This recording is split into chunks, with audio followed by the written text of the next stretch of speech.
आप सभी को जय मसीह की। आज हम सच्चे ईश्वर के विषय में चर्चा करने वाले हैं। जब दुनिया में इतने सारे देवी देवता, ईश्वर, अल्लाह और भगवान हैं, तो कौन सा सच्चा ईश्वर है जिसकी हम आराधना कर सकते हैं, जिसके साथ संगति कर सकते हैं और जिसके द्वारा हमारा परिवार कुशल मंगल और आनंदित रह सकता है, साथ ही अंत में सही स्वर्ग में जा सकते हैं। कई लोग कहते हैं कि सबका मालिक एक है, लेकिन कुछ लोग यह भी मानते हैं कि सभी देवी देवता एक ही हैं और सभी की पूजा करनी चाहिए।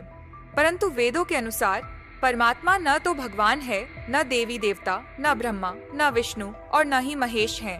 परम प्रधान परमात्मा न तो अग्नि, न वायु, न जल और न ही आकाश है। वह निराकार है। ईश्वर न तो दुर्गा है, न राम, न कृष्ण और न ही बुद्ध। ईश्वर इतना विशाल है कि पूरा आकाश गंगा, पूरा यूनिवर्स उसमें समाया है और उसका अंश सभी में व्याप्त है। परमेश्वर कभी किसी से शादी नहीं कर सकता, क्योंकि उसके तुल्य कोई नहीं है और ना ही कभी होगा। इसलिए हिंदू धर्म के अनुसार सृष्टि की पूजा करना पाप है, मगर फिर भी कुछ लोग आडंबरों के द्वारा सृष्टि की पूजा करते हैं। अपनी इच्छा और लोगों की देखा देखी के चलते अपने अंतर आत्मा की संतुष्टि के लिए ऐसा करते हैं। क्या सब ईश्वर एक है? यदि आप अपने सवालों का उत्तर नहीं ढूंढ पाए तो निराश ना हो। यदि आप परेशानियों से घिरे हैं और नहीं जानते कि किस ईश्वर से प्रार्थना की जाए, सच्चा ईश्वर कौन है, तो निराश ना हो।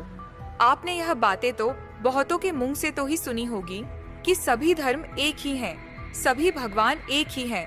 किसी भी धर्म के भगवान को मान लो, सब एक ही है। यदि यह विचारधारा सही है तो फिर हर एक इंसान की परेशानियां खत्म हो जानी चाहिए, क्योंकि सभी किसी न किसी भगवान में आस्था रखते हैं। पूजा पाठ, भक्ति साधना, कीर्तन, जागरण, इस देश में हर एक व्यक्ति किसी न किसी ईश्वर की साधना तो करता ही है। और इस देश में तो 33 करोड़ देवी देवता हैं और हमारे देश के लोग इनमें से किसी न किसी पर आस्था तो रखते ही हैं और कुछ तो डर के कारण भगवान की पूजा पाठ करते हैं कि कहीं इनका प्रकोप उन पर बढ़ ना उठे। इंसान और ईश्वर का रिश्ता, क्या इंसान और भगवान का रिश्ता बस लेने देने तक का ही है कि हम उसकी भक्ति साधना करेंगे और वह हमारी रक्षा करेगा, हमें आशीर्वाद देगा, बिगड़े काम बनाएगा? क्या यह सच्चाई सच्चे ईश्वर की है या यह विचार धारणा हमारे समाज की है, जिसने सच्चे ईश्वर की परिभाषा अपने लिए पहले से बनाकर रखी है? जरा सोचिए इस बात को। यदि सच्चा ईश्वर भला है और हमसे प्यार करते हैं, तो कैसे वह हम पर क्रोध कर सकते हैं? यदि ईश्वर